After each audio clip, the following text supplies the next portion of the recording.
So many games have started to quietly disappear due to licensing issues leading to delisting. One of those games was Driver San Francisco. Released in 2011 at a time when open world driving games were trying to figure out their identity in a post GTA 4 landscape, Driver San Francisco didn't follow trends, it swerved hard in the opposite direction. This was developed by Ubisoft Reflections, the same studio behind the original Driver and all the others that followed. This was supposed to be a revival, a return to form if you will, a second chance for a franchise that had kind of lost its way. And yet despite critical praise, a genuinely unique gameplay hook, and one of the most creative mechanics ever put into a racing game, it vanished, delisted, forgotten, trapped somewhere in the world of licensing limbo. You can't buy it digitally anymore, it doesn't get talked about so much, and if you didn't play it back then, you may not have even heard of it today. So what happened? How did a game this inventive and this cool and bold just disappear? And more importantly, does it actually hold up today?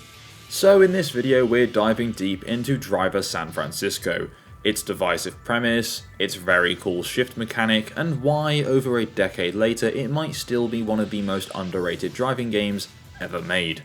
But before we get into all of that, we first need to rewind, back to where the series began and how it lost control in the first place.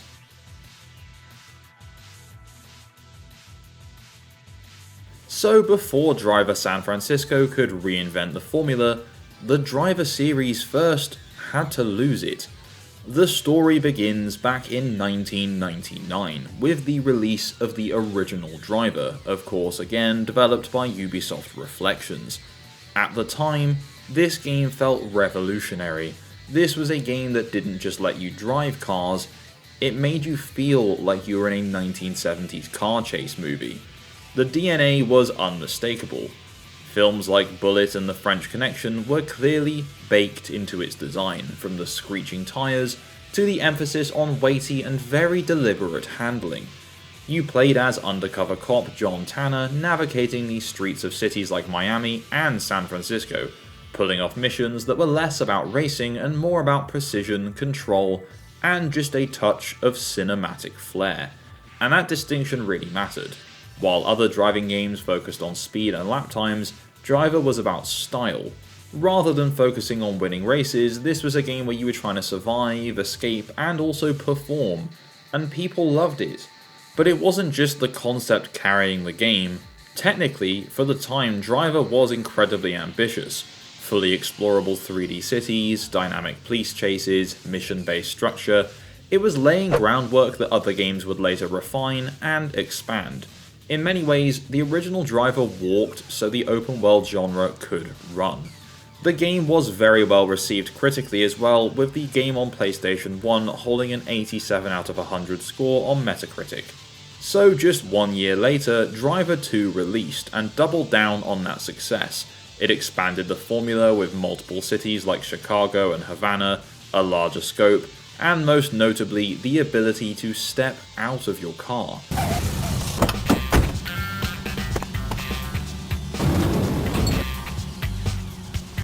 That alone was a huge leap forward, hinting at a future where driving and on-foot gameplay could seamlessly coexist. But that ambition, of course, came at a cost. The PlayStation hardware was being pushed to its limits, and it showed. Frame rates dipped, visuals struggled, and the on-foot sections, while impressive in concept, felt kind of underdeveloped.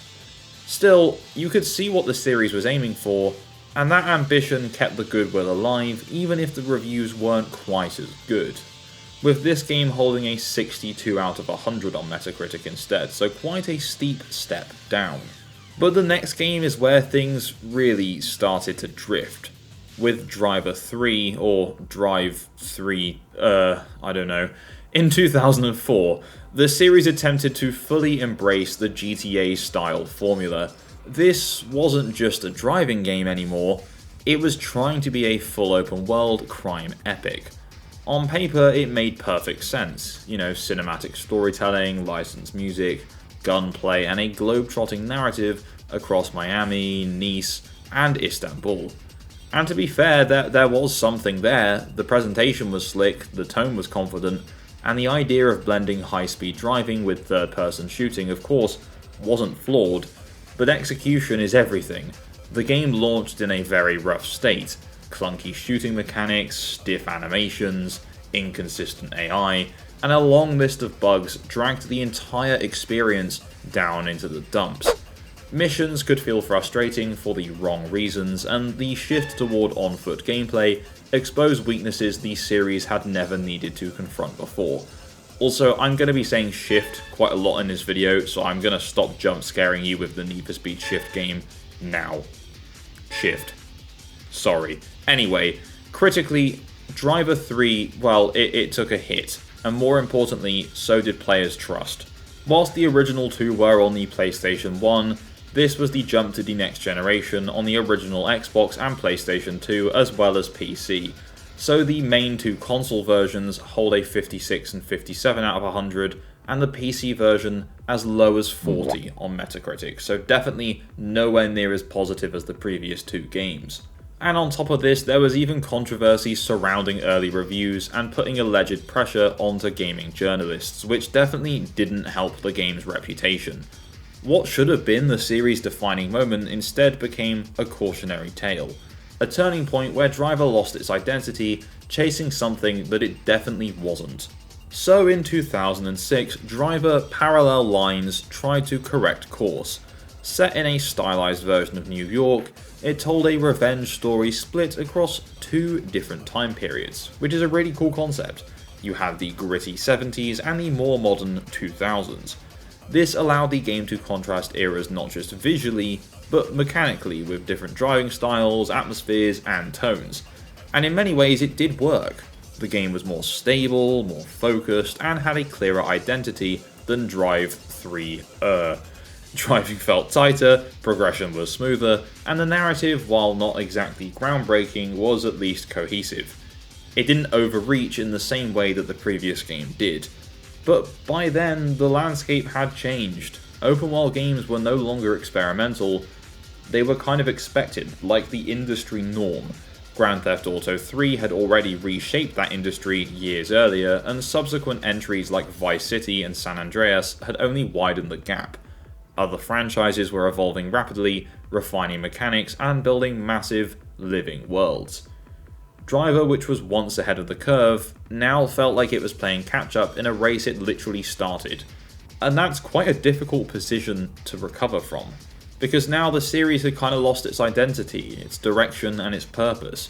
Is it a driving game, an action game, a cinematic experience? By the mid-2000s, Driver didn't really have a clear answer anymore, so for a while, it went quiet. No major releases, no bold reinventions, just a franchise sitting on the sidelines, remembered more for its early success and its later missteps than for what it could still become. But behind the scenes, something interesting was happening. Reflections, they weren't done.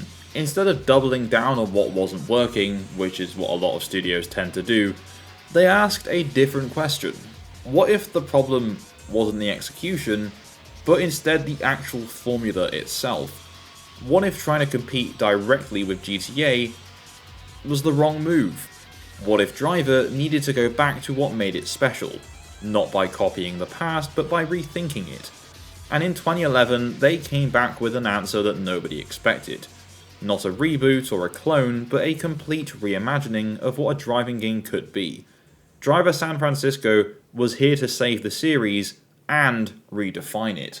Now we're talking about high-definition brands that are going to let you be a badass, a hero, a detective, a star, or maybe somebody in here would like to channel your own inner Steve McQueen and go screaming through the streets of San Francisco in a vintage Shelby, huh?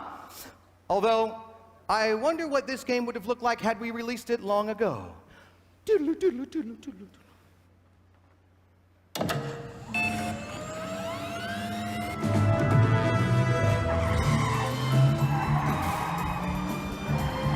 3 hours later.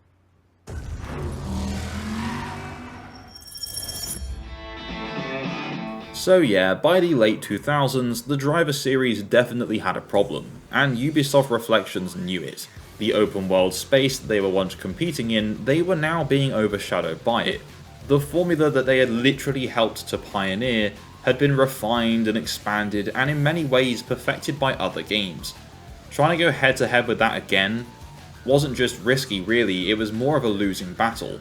So instead of asking, how do we make a better GTA, they asked something much more interesting. What does a driving game look like if you remove everything that slows it down? And that question appears to have become the foundation for Driver San Francisco. Because if you look at where the series had stumbled, especially with Driver 3, a lot of it came down to one thing: the shift toward on-foot gameplay. Shooting, walking, open world freedom outside the car. It all sounds good on paper, but it actually diluted what Driver did well. What's that? Driving, obviously.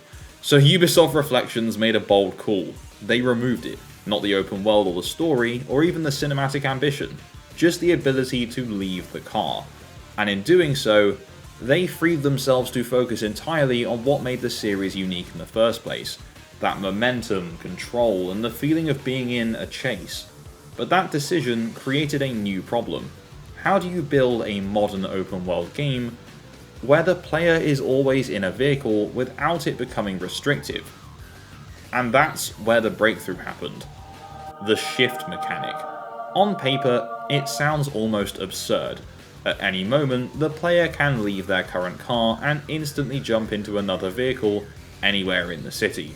No getting out, no walking over, no delay, just a seamless, almost supernatural transition from one driver to another. In execution, it completely transforms the game. It meant that you weren't just tied to one car, you could be literally everywhere at once. You could leap across traffic, set up multi-car takedowns, orchestrate events from above, or recover instantly from a crash by jumping into a new vehicle mid-chase. It turns the entire city into the player's playground. But more importantly, it solves a design problem that most open world driving games still struggle with: downtime. No more slowly driving across the map to reach the next mission, no more being stuck in a bad or slow vehicle, no more kind of rigid structure. You're constantly moving, constantly engaged, and narratively they leaned all the way into it. Rather than awkwardly trying to justify the mechanic in a realistic way, the story embraces something much stranger. Protagonist John Tanner is in a coma following a crash, and nearly the entire game takes place within his mind, a dreamlike version of San Francisco where he has the ability to shift between drivers. We will focus more on the actual narrative a bit later on. But anyway, it was weird, it was unconventional, but it does work, because it gives the mechanic a purpose beyond the gameplay. It also allows for the tone to be a bit more playful and more experimental. Characters behave in slightly exaggerated ways, scenarios escalate in unexpected ways, and the game isn't afraid to lean into its own absurdity. I'm not kidding, it reaches a point where you can throw vehicles.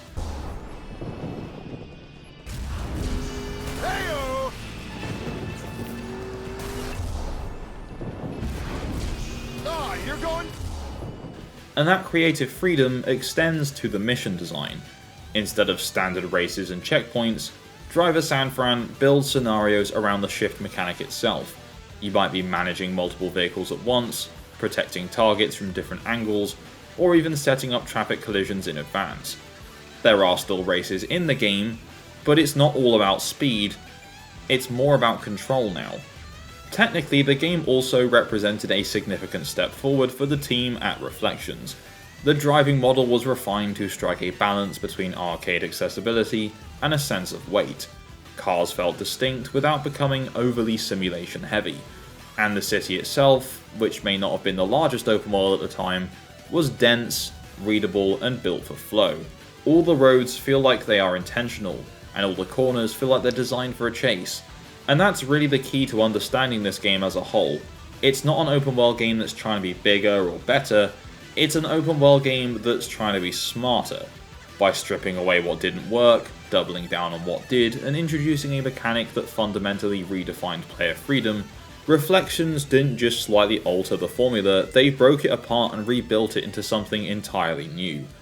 And of course, not everyone was going to immediately be on board with this, because when you describe a driving game where the main mechanic is essentially body swapping across cars in a coma dream, It doesn't exactly sound like a safe idea, but that risk and willingness to be different is exactly what makes this game stand out. So here's the thing about Driver San Francisco. I can sit here and talk about its premise and explain the shift mechanic and show clips of it in action, but none of that will really prepare you for how it feels to play. Because the moment it all clicks, the moment you understand what the game is asking of you, Driver San Francisco stops being a driving game in that traditional sense and starts becoming something else. At its core, the shift mechanic is simple. With the press of a button, the camera pulls up into an almost top-down aerial view of the city. As you progress through the game, that aerial view gets higher and higher so you can travel quicker. Time slows down, traffic continues to flow beneath you, but just of course, much slower. And from there, you can jump into any car you can see. No restrictions, no ownership, no menus, just pick a vehicle and you're in. But the brilliance isn't in the mechanic itself, it's in how the game actually uses it. In a normal driving game, you control one car, one perspective, and one set of limitations. If you crash, you recover. If you fall behind, you catch up. Here, those rules don't apply so much, because if you crash, you can just leave, for the most part. If your car isn't fast enough, you can just take a better one. If traffic gets in your way, you can just become the traffic and move them. So then you go from a willing participant in the chase to the director of it. One of the best examples of this is during takedown missions. In most games, takedowns is about just hitting your target whilst trying to keep up with them. In Driver San Francisco, it becomes something much more dynamic. You can chase them in the car you're currently in, yeah, but you could also just hop into a big truck in oncoming traffic, swerve into the other side of the road, and just crash them out in one go.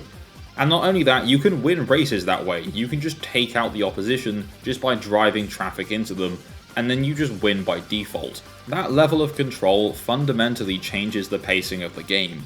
It's faster, more reactive, and constantly evolving. You're always thinking 2 or 3 moves ahead, scanning the roads for hazards, yeah, but you're also scanning for opportunities. And the game leans into that very hard. Mission design in Driver San Francisco is where everything really comes together. Instead of standard race formats, you get a wide variety of scenarios. Getaways, takedowns, time trials, escort missions, bomb defusals, but all of them are built with shift in mind. There's also missions where you have to protect a VIP vehicle.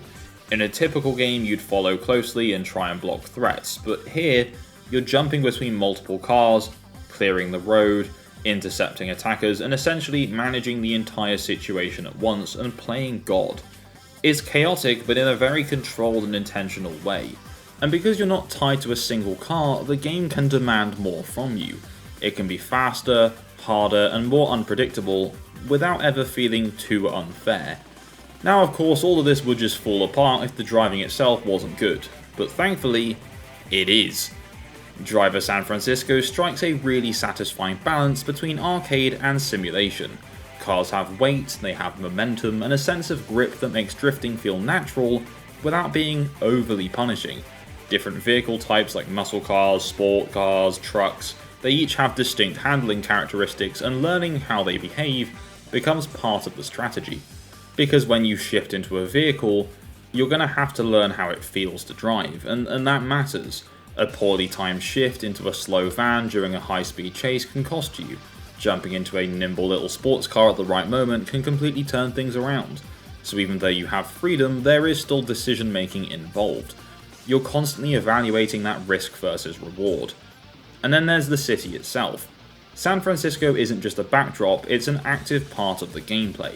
The hills, the tight corners, the long straight roads, they all influence how you approach each situation. High vantage points make it easier to plan shifts, dense traffic areas create opportunities for complete chaos. It's a map that works with the mechanic, not against it. Even outside of missions, the free roam experience benefits from this design. You can jump between cars just to experiment, test handling, or explore different parts of the city without the usual friction of travel time. It keeps the experience fluid, almost restless, you're never stuck doing one thing for too long. And that's really the key word here, fluidity. Everything in Driver is designed to keep you moving. No interruptions, no unnecessary downtime, just a constant flow from one moment to the next.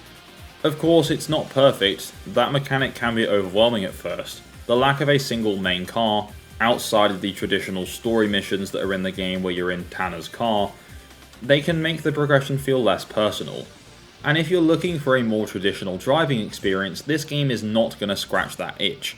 But that's kind of the point, because Driver isn't trying to be traditional, it's doing something completely different, and whether or not that fully lands for you is kind of up to you. But there's no denying that it commits to its idea in a way very few games do. Basically, don't think of this game like you're the driver, you're more like a director. And if you think that way, the game does open up. Personally, I'm a big fan of the different mission types in this game because it makes you use so many different cars. There's various different races where you'll be going off-road, sometimes in slow cars, sometimes you'll be on a track driving a Lamborghini or an Aston Martin or something. And then there'll be chase missions when you're even in a big truck or a van or literally anything.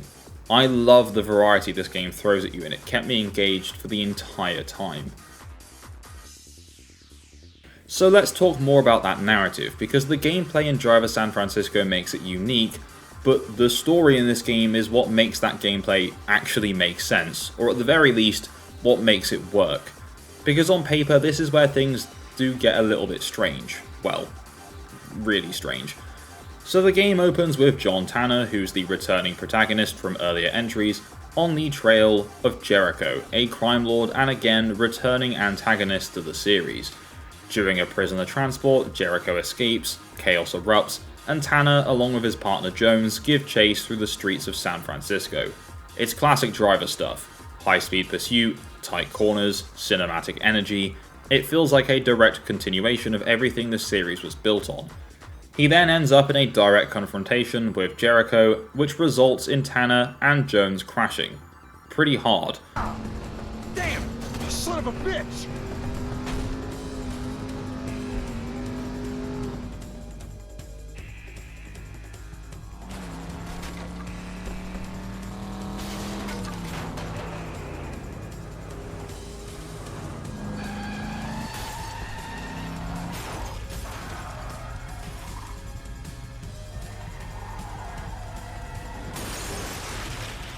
And what follows is the game's defining twist.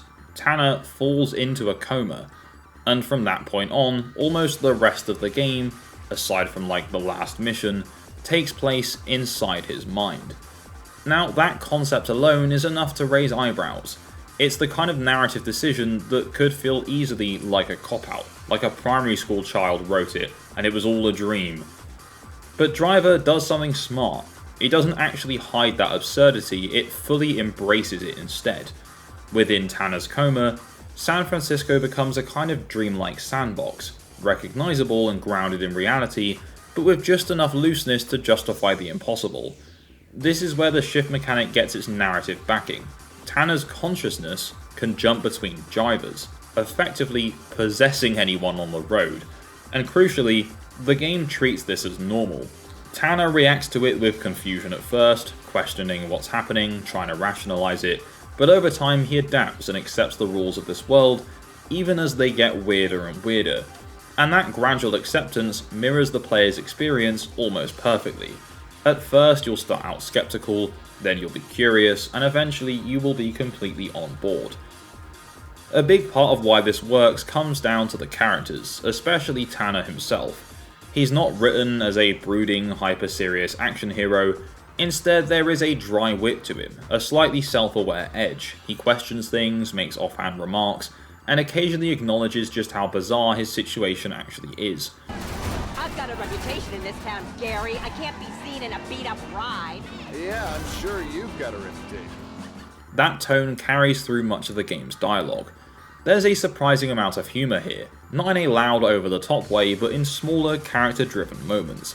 Conversations between random drivers you shift into, mission briefings that play with expectations, and even subtle jokes about driving culture. They all add personality to the world. It makes the city feel alive in a different kind of way, because even though you're constantly switching perspectives, you'll get little slices of personality shine through from the passengers that are in the car with you. Some are nervous, some are aggressive, and others are completely oblivious. and hearing those snippets as you jump between cars adds texture to the experience. And then of course you've got Jericho. As a villain, he serves a very specific role. He's obviously not very complex, but he doesn't really need to be. He just represents control and chaos and a kind of looming threat that exists both inside and outside of Tanner's mind. As the story progresses, there's a growing sense that Jericho isn't just part of the dream, he's bleeding into it in a way that kind of feels off. Almost like Tanner's subconscious is trying to process something it doesn't fully understand. And that's where the coma premise actually starts to become more interesting, because beneath the surface, there's an underlying tension. How much of this is real? Are these events that are playing out in Tanner's mind actually happening in the real world? And is Tanner piecing together fragments of reality through his dream logic? Well, spoiler warning, yes, he is. The TV that's in his hospital room is on the news, so the news stories about what's happening with Jericho and the police that are ongoing in the real world are bleeding into Tanner's mind because he's hearing it. And occasionally throughout cutscenes, Tanner will adjust the radio in his car, and he will hear his partner talking to him in the real world telling him to wake up. The game never gets overly abstract, but it plants just enough of these things and doubt to keep things intriguing. So because of this, well, let's face it, very strange premise, tonally, the game walks a really fine line. Of course, it's not as grounded as the original Driver, but it's also not completely detached from reality. It sits somewhere in between, a heightened version of the world where logic bends enough to serve the gameplay. And that balance is very important, because if the tone were too serious, the premise would just fall apart. But if it leaned too far into comedy, it would lose the tension that drives that narrative forward. Instead, it finds this middle ground where the bizarre just feels acceptable and sometimes even natural. By the time you're deep into the story, jumping between cars at will and orchestrating entire chases from above, it no longer feels strange, it just feels like Driver San Francisco. And when the game finally starts pulling those threads together, bringing the narrative back toward reality and reconnecting Tanner's condition with this world outside the coma, it adds a layer of cohesion that you might not expect from a concept like this. It doesn't over-explain or overcomplicate, it just ties things together in a way that makes sense. And in doing so, it reinforces what the game has been quietly building all along. This isn't just a weird gimmick, it's a fully realised idea, one that connects gameplay, story, and tone into something surprisingly cohesive, even if it all starts with just one guy in a coma. For a game built around speed, movement, and constant perspective shifts, presentation is very important in Driver San Francisco. In fact, it's basically everything, because when you're jumping between cars at a moment's notice or scanning the city from above and diving back into street level action in seconds, the game needs to communicate information clearly, quickly, and stylishly. And for the most part, it does nail that. So let's start with the visuals. Now, even back in 2011, Driver San Fran wasn't pushing graphical boundaries in the same way some of its contemporaries were. This wasn't a technical showcase, so you're not getting hyper-realistic lighting or ultra-detailed environments, but what you are getting is something far more important than that, at least for this game. Clarity. The city is designed to be readable at all times, whether you're weaving through traffic at street level or hovering hundreds of feet in the air using shift. Roads are wide and distinct, traffic patterns are easy to follow, and landmarks help you orient yourself instantly. San Francisco itself plays a huge role here. The hills, the grid-like layout, and the mix of tight urban streets and open stretches, it all creates a map that's both visually interesting and mechanically functional. When you pull up into shift mode and see the city from above, it's almost like a living system. Cars flowing through arteries, intersections acting as pressure points, which they actually make that comparison in the game. As well as being the setting for the game, it's also a tool for the game. Car models, while not obsessively detailed, strike a good balance between realism and recognizability. There's a wide variety of licensed vehicles, each with distinct silhouettes that make it easy to identify what you're jumping into at a glance, which is crucial when decisions are being made in split seconds. Also, I just love the fact that the Aston Martin Signet is in this game. Such a stupid car. Anyway, then there's the UI. This is where Driver San Francisco quietly does some of its best work. The transition into shift mode is smooth and immediate, the camera pulls up, the color palette subtly changes, and the entire interface adapts without ever feeling intrusive. Icons, markers, and mission indicators are clean and readable, never overwhelming the screen but always giving you the information you need. It's the kind of design you don't notice at first, but you definitely would if it wasn't there. Sound design follows a similar philosophy. Engines have weight, collisions definitely have impact, tires screech with just enough exaggeration to sell the cinematic feel, but it doesn't become distracting. Every audio cue reinforces what's happening on screen, helping you react instinctively rather than consciously processing the information.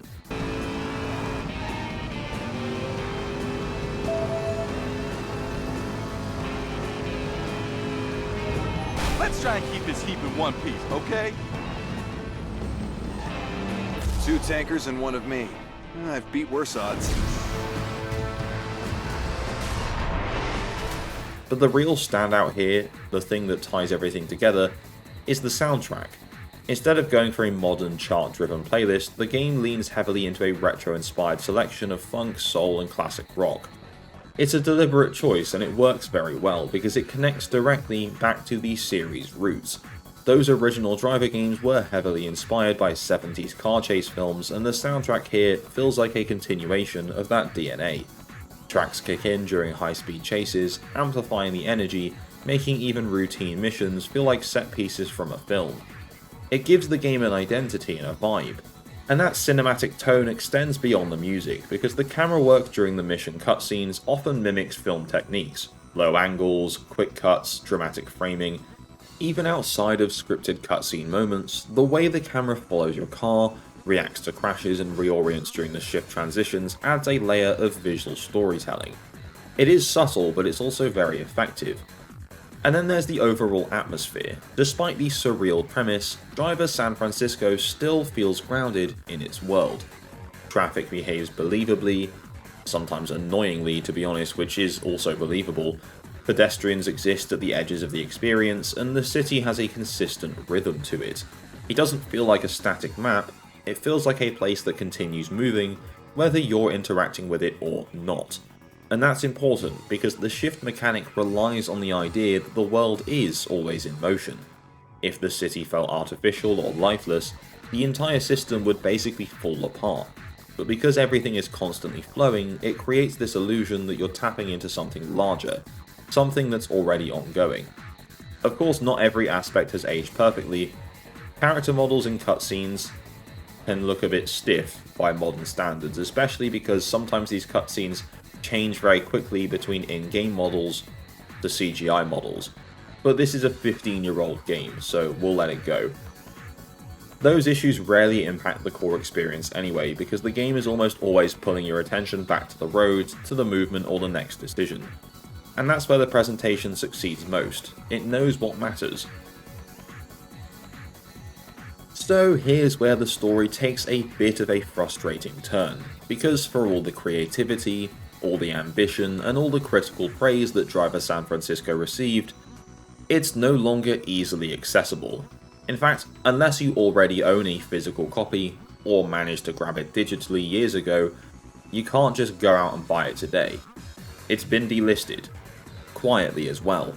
No big announcement or dramatic send-off, it just left digital storefronts. And of course that raises the question as to why. Well, the short answer for you is licensing, and more specifically, car licensing. Like many racing and driving games, Driver San Fran features a wide range of real-world vehicles from actual manufacturers, and those licenses sadly are not permanent. They're negotiated agreements, often with time limits attached, which is super frustrating for the consumer. Once those agreements expire, unfortunately publishers have a choice. Renew them, probably for quite a lot of money, or pull the game. And in this case, Ubisoft, being the company that it is, chose not to renew. Now, that might sound simple, but there is a bit more to it, because renewing licenses isn't just a matter of flipping a switch. It can be expensive, complicated, and sometimes not worth the investment, especially for an older game that isn't generating significant ongoing revenue. So from a business perspective, it does kind of make sense, but from a preservation standpoint that I like to stand by, it's a massive problem, and a very annoying one at that. because Driver San Francisco isn't just another racing game that gets pumped out like a Forza, it's a genuinely unique title that doesn't really have a direct replacement or a successor. When it disappeared, it took that specific experience with it. And that's something we're sadly seeing more and more across the industry. Games tied to licensed content like cars, music, and brands always have an expiration date, and when that date comes, they can just vanish entirely from official channels regardless of their quality or importance. Go and try and buy any Forza Motorsport game or Horizon game aside from the newest entries, and you'll see what I mean. What makes this frustration even worse is how it happened. There was no clear communication or last chance to buy campaign. For many players, the game just stopped being available. One day it was there and the next it wasn't. Now, of course, the game isn't completely lost. Physical copies still exist, and if you did own it digitally back when you could actually buy it that way, you can still download and play it. And thankfully, at least here in the UK, physical copies aren't worth too much. And even better, it got a Classics reprint for Xbox 360 and an Essentials reprint for PlayStation 3, and those copies are worth even less because people aren't so fond of the case designs for them. But basically, if you want to pick up a physical copy of this game, at least here in Europe, it's quite cheap. The bigger question is why Ubisoft hasn't brought it back. No remaster or re-release, not even a quiet return with updated licenses. But seriously, give us a remaster. While it's easy to assume disinterest, the reality is probably more complicated with the licensing deals and the music rights, and the game itself potentially updated to run smoothly on modern systems. That's time and money. And this game did sell well, don't get me wrong, but it wasn't a massive hit for Ubisoft. Across all 4 physical releases, so that's Xbox 360, PS3, the PC physical release, and the Nintendo Wii, it sold just over 2 million copies, with the bulk of those being on the 2 main consoles, PS3 and 360. Those stats are from VG charts. So whilst those are still respectable numbers and this is a beloved game, those numbers aren't as high as Ubisoft's other series like The Crew or, let's say, Assassin's Creed. And I know it was never going to be, but Ubisoft only really cares about the money, let's face it. Hello, I like money. So now we've gone through all that, the question that remains is Driver San Francisco really that good? Does it still hold up? And the short answer is yes, absolutely, but not in the way you might expect. Because it isn't one of those games that aged gracefully by blending in with modern standards, and it certainly did not slowly become the norm. Its ideas were not widely adopted or refined by the rest of the industry. If anything, the opposite kind of happened. Nothing really followed it. And that's exactly why 15 years later, it still feels so fresh. There is nothing quite like that shift mechanic. No other driving game has taken that idea, total control over an entire city's worth of vehicles, and built a full experience around it. You still jump into it today, and within minutes it clicks in the same way it did back in 2011. That sense of freedom, of breaking the usual rules of driving games, has not dulled in that time. If anything, it stands out way more. Because modern and open world driving games, while bigger and more detailed, tend to follow the same established formulas. You pick a car, you upgrade it, you race, you collect, you progress, so on. It's familiar, it's polished, but it's also incredibly predictable. Driver San Francisco is not predictable. It's messy in places, it's unconventional, it makes choices that other games haven't really tried to make. But that willingness to commit to a single defining idea gives it a kind of identity that's super hard to replicate, and that identity carries it forward even now. That said, it's not like everything holds up perfectly. The visuals, while stylish, do show their age a little bit, character models can feel stiff, some mission structures do tend to repeat quite a lot, and there is quite a sharp difficulty curve quite near the end of the game. And if the shift mechanic doesn't click for you, the entire experience can feel disconnected. And I think that's a fair criticism, because unlike traditional driving games, you don't build a relationship with one vehicle. There's no "this is my car" moment, you're just constantly moving and switching and adapting. Which may not work for everyone, but it definitely works for me. So what do you think of Driver San Francisco? Have you played it? Are you going to try and seek it out now that you've watched this video? Share all your thoughts in the comments down below. And if there's a game that you want to see covered in this depth on the channel, let me know as well. If you enjoyed this video, please don't forget to leave a like, and if you haven't done so already, subscribe and tap the bell for notifications to stay up to date with my future uploads. A massive shout out to my Patreon subscribers for the continued support, and all I really have left to say is thank you and goodbye.